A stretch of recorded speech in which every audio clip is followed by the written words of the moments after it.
Pemirsa, Presiden Amerika Serikat Donald Trump memuji Presiden Prabowo Subianto saat berbicara di konferensi tingkat tinggi atau KTT ke-47 ASEAN yang digelar di Kuala Lumpur Convention Center, Malaysia. Trump bahkan menyebut Prabowo sebagai sahabatnya dari Indonesia. Trump memuji Presiden Prabowo karena berhasil melahirkan masa baru di Timur Tengah. Presiden Prabowo Subianto dinilai berhasil memberikan solusi atas penantian panjang dari masalah di Timur Tengah dalam 3.000 tahun. Pujian Trump itu mengacu pada dukungan Presiden Prabowo atas perang antara Palestina dan Israel. Dalam kesempatan ini, Trump juga menegaskan komitmen Amerika Serikat untuk memperkuat kemitraan dengan negara-negara di Asia Tenggara. Presiden Amerika Serikat itu tertarik bekerja sama di sektor keamanan sampai teknologi. Menanggapi hal itu, Presiden Prabowo Subianto menyambut baik keinginan Trump untuk bekerja sama dengan negara-negara di ASEAN. Kepala negara menilai Amerika Serikat akan membawa dampak yang konstruktif ke depannya.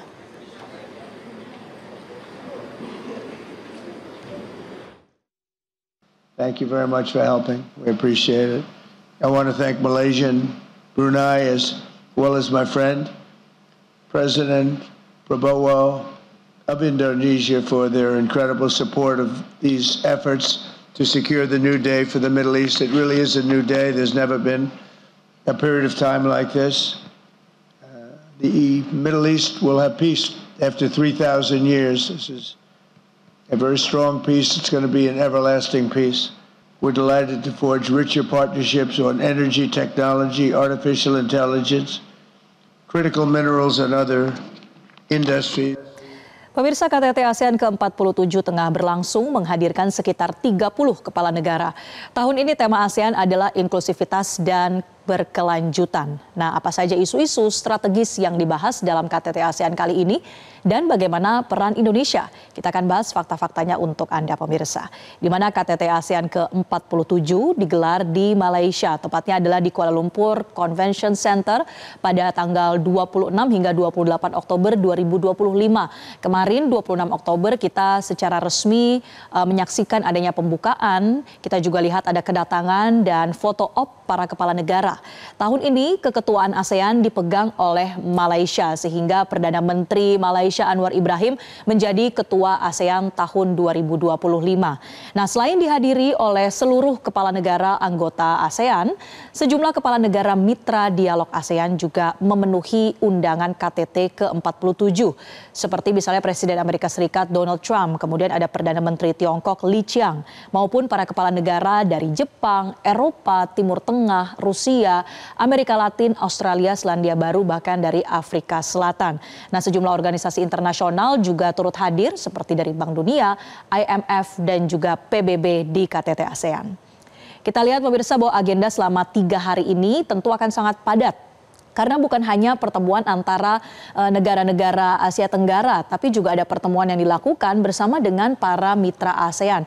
Misalnya kita lihat ada agenda ASEAN Plus One Summits. Ini artinya pertemuan antara ASEAN dengan masing-masing dari 7 mitra ASEAN, yaitu antara ASEAN dengan Australia, kemudian dengan Tiongkok, India, Jepang, Korea Selatan, Rusia, dan juga Amerika Serikat. Ada pula pertemuan ASEAN Plus 3 Summit. Ini adalah pertemuan antara ASEAN dengan 3 negara di Asia Timur, yaitu Tiongkok, Jepang, dan juga Korea Selatan. Kemudian ada pertemuan East Asia Summit, ini yang lebih besar lagi jumlah anggotanya. Lalu ada pertemuan ASEAN dengan New Zealand, bahkan sampai pertemuan ASEAN dengan UN atau dengan Perserikatan Bangsa-Bangsa.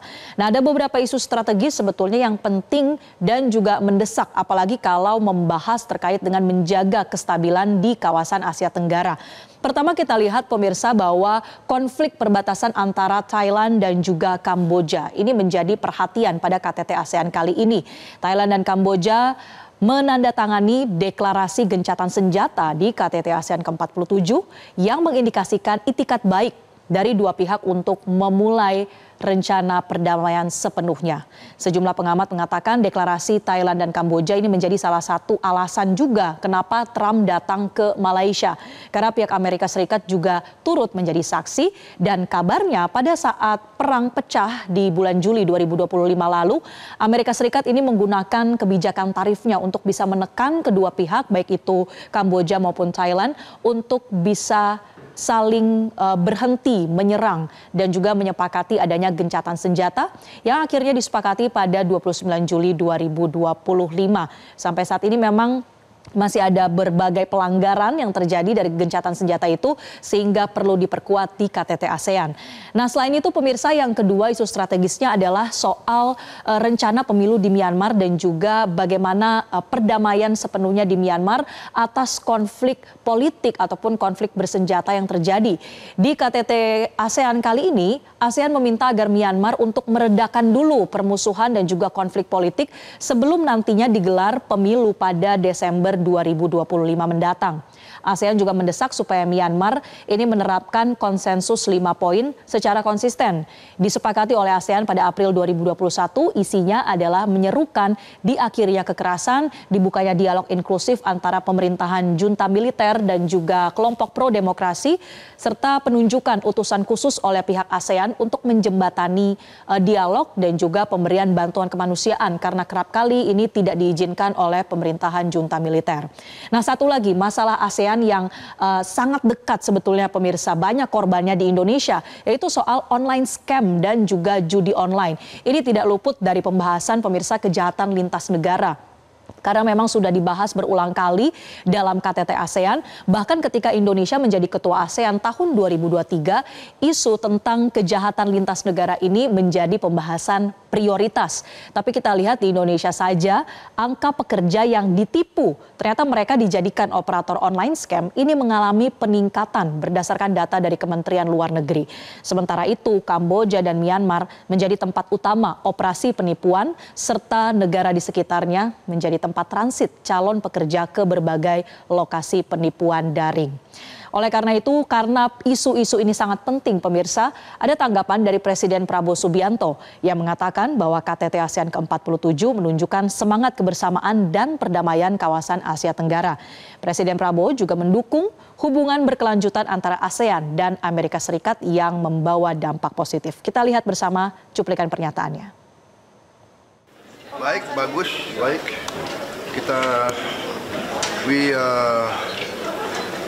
We support continued U.S. engagement with ASEAN. The engagement has been very positive for ASEAN and for the United States. And we were very happy that the U.S. has mediated the conflict between Thailand and Cambodia. So, yeah, the very positive outcome of the summit. Thank you. Ya pemirsa, meskipun masih banyak sebetulnya PR untuk menjaga kondusivitas kawasan Asia Tenggara, setidaknya ada satu capaian dari KTT ASEAN tahun ini, yakni bergabungnya Timor Leste secara resmi menjadi anggota ke-11 ASEAN. Jadi setelah merdeka pada 2002, Timor Leste kemudian mengajukan keanggotaannya di ASEAN pada tahun 2011. Kemudian tahun 2022 Timor Leste ini menjadi observer atau pengamat. Jadi bisa datang ke berbagai acara di ASEAN tapi kemudian tidak memiliki suara begitu. Nah, barulah di tahun ini pemirsa, dengan resminya Timor Leste sebagai anggota ASEAN yang ke-11, negara ber-PDB hampir 2 miliar dolar Amerika Serikat itu kini punya akses perdagangan dan juga investasi yang tentunya menjadi lebih luas. Tantangannya saat ini adalah pemerataan pembangunan di kawasan Asia Tenggara karena bisa dikatakan untuk Timor Leste ini menjadi negara yang paling miskin di kawasan Asia Tenggara. PDB-nya 2 miliar dolar Amerika Serikat.